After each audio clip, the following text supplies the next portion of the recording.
Hello from Dendrite Digital in Anaheim, makers of the Virtue Data Processor and ZipBits, the website that shows you how to use JavaScript, HTML, and CSS.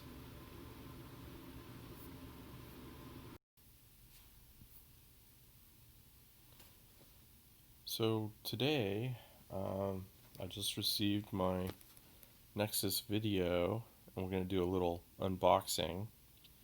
So let's get started here. Trusty knife, and I'll just puncture the wrapping.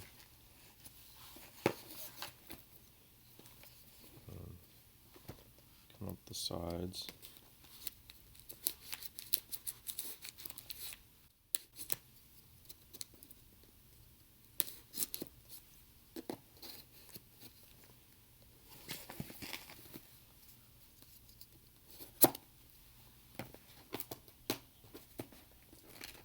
Oh, so it opens differently than I expected. It has a lid that comes out here.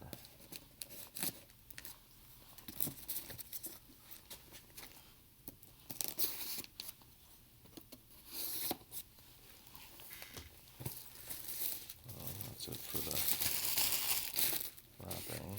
Oh, here we are. So a little bit of foam on top here. And there it is in the anti-static bag. And in this box, we should find some sort of power supply.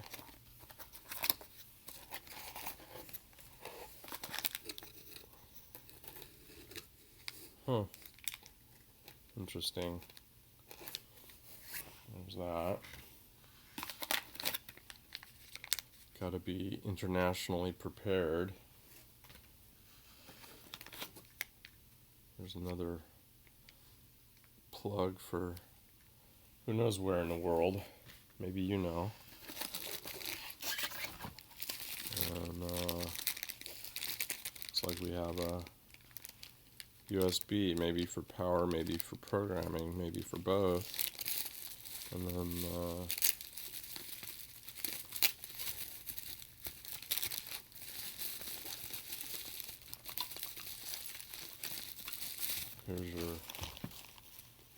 here's your transformer with a power plug. So I suppose I'll be using this one with this.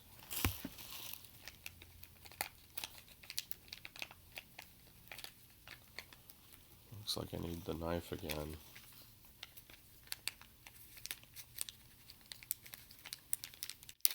There we go.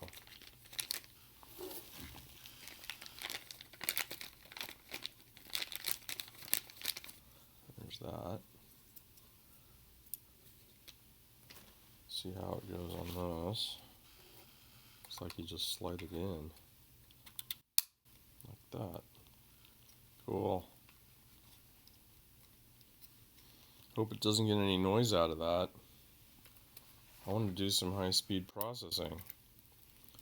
If I'm getting a bad power supply, it might interfere with the communications.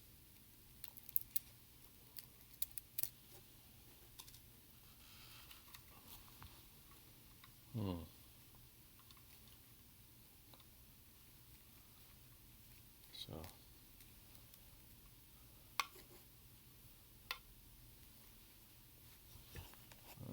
long cord here. Ta-da. So moving on.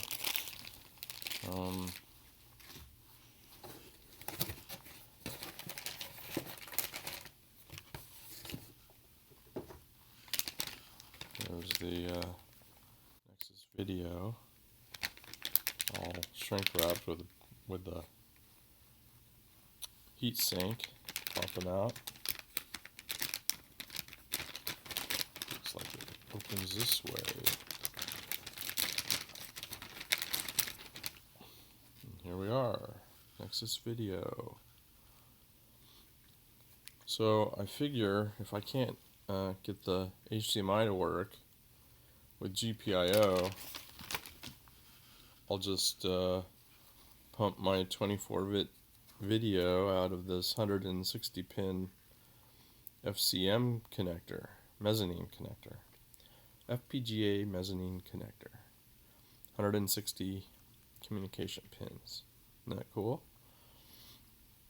So we have two HDMI ports here. One's for input and the other's for output.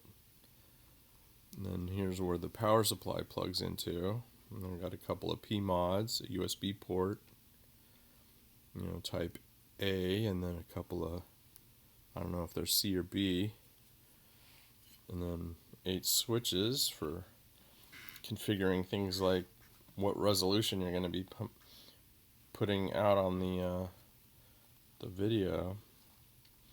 And then got ourselves a little LCD screen. This looks like the 256 megabyte DDR3 RAM, and 2 P mods here, 2 P mods here. Got your Ethernet port, DVI port right here, DVI. And then these are, I think, audio. I don't know. I don't know if you have to use pulse width modulation with these, or if you can do analog audio. I don't know. Maybe digital. So that concludes this video. Thank you for watching. Be sure to subscribe on my YouTube channel and Dendrite Digital on YouTube. And thank you.